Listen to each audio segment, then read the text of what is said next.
الكريم بعد أعوذ بالله من الشيطان الرجيم يا أيها الذين آمنوا اتقوا الله حق تقاته ولا تموتن إلا وأنتم مسلمون وقال الله تعالى في آية أخرى يسألك الناس عن الساعة قل إنما علمها عند الله وما يدرك لعل الساعة تكون قريبة. Saudaraku kaum muslimin muslimat, mukminin mukminat rahimakumullah, tampaknya kita selaku hamba Allah harus benar-benar meningkatkan semangat kita untuk taubatan nasuha, semangat kita untuk beriman dan beramal soleh, karena alam sudah semakin memberikan isyarat-isyarat yang menguat bahwasanya tanda-tanda besar alamatul kubra semakin mendekat. Ya, kita dalam waktu bersamaan hari ini atau saat-saat ini mendengar kabar bahwa 4 gunung di wilayah Sumatera dan Jawa, yaitu Gunung Merapi, Gunung Semeru, kemudian Gunung Anak Krakatau, dan gunung satu lagi itu sekaligus sedang erupsi. Ya.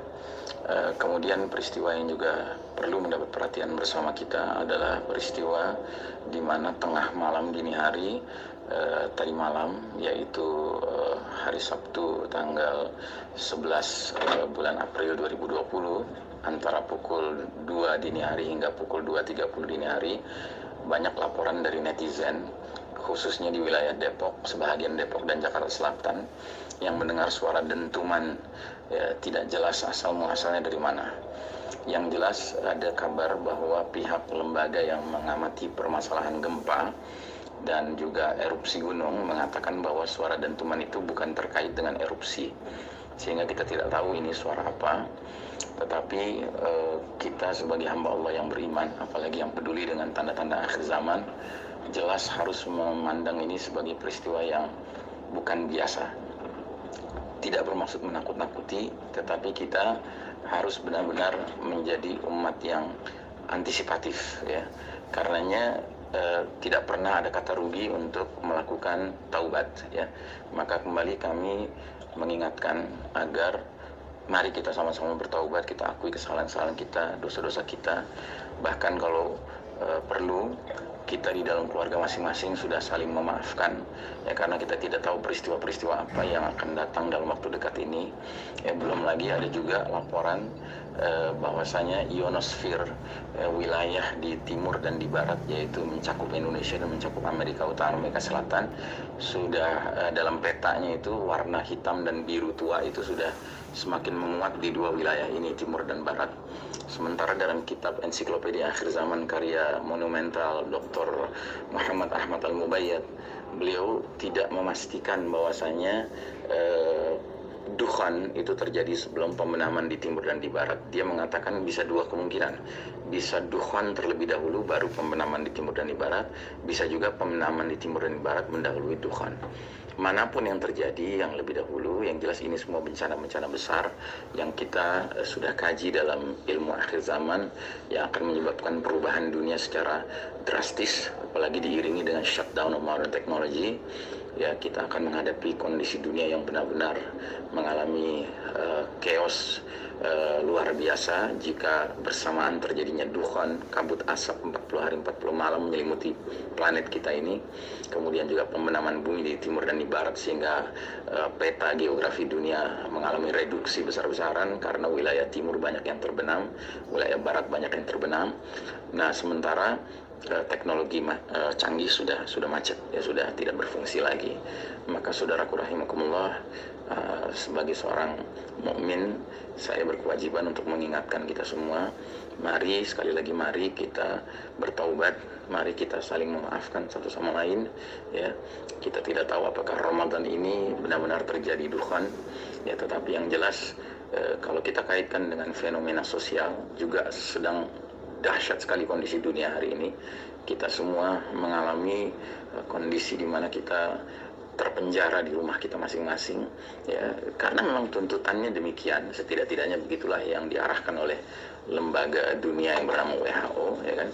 Nah, tetapi yang jelas kita sekarang ini hidup secara tidak normal sebagaimana biasanya, baik normal dalam artian untuk belajar di sekolah maupun mencari nafkah, ya kan, bahkan tata cara kita beribadah pun tidak normal sekarang ini. Mudah-mudahan kalaupun benar ini adalah tanda-tanda sudah dekatnya peristiwa-peristiwa besar itu, kita setidak-tidaknya sudah mempersiapkan diri dan keluarga kita. Ya, dan saya juga mengingatkan ya bahwa hanya ada 3 takdir yang sejauh ini kami pandang bisa terjadi. Pertama, jika Allah izinkan kita bisa hijrah sebelum terjadi peristiwa besar itu menuju ke tempat di mana akan munculnya sang pemimpin Al-Mahdi, yaitu di tanah Arab, khususnya di Mekah.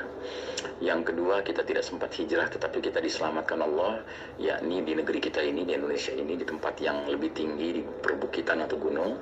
Cuman itu akibatnya kita akan terisolasi, tidak bergabung dengan Al-Mahdi, tetapi kita harus menghadapi Dajjal, fitnah yang paling dahsyat sepanjang zaman.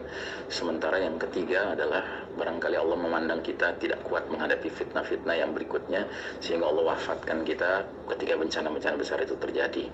Nah, diwafatkan ketika bencana terjadi bukan berarti kita termasuk yang diazab, ya, dengan syarat kita memang benar-benar sudah bertaubat, beramal soleh, beriman yang benar, ya kan, sehingga kita meninggal karena Allah memandang kita lebih baik meninggal sebelum menghadapi fitnah-fitnah yang lebih besar lagi.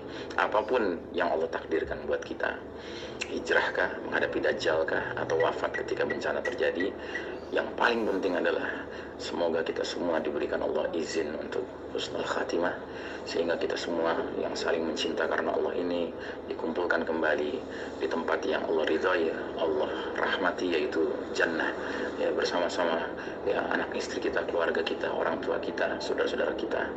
Ya, demikian barangkali saya Iksan Tanjung menyampaikan pesan ini, ya.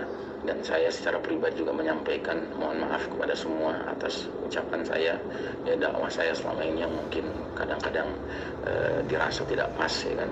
Yang jelas, wa ma uridu ilal islah mastata'tu, yang aku inginkan tidak lain adalah islah, memberikan kebaikan-kebaikan sejauh kemampuanku. Dan juga demikian sebaliknya, saya memaafkan saudara-saudara sekalian atas apapun kekurangan yang saudara-saudara tampilkan nanti. Marilah kita saling memaafkan supaya kita tidak perlu berurusan di kontorah nanti sebelum masuk surga, ya, karena memang dari dunia ini kita sudah saling membersihkan hati satu sama lain. Demikianlah, uhibbukum fillah. Ya Allah, segera angkatlah wabah coronavirus ini dari muka bumi sehingga kami dapat beribadah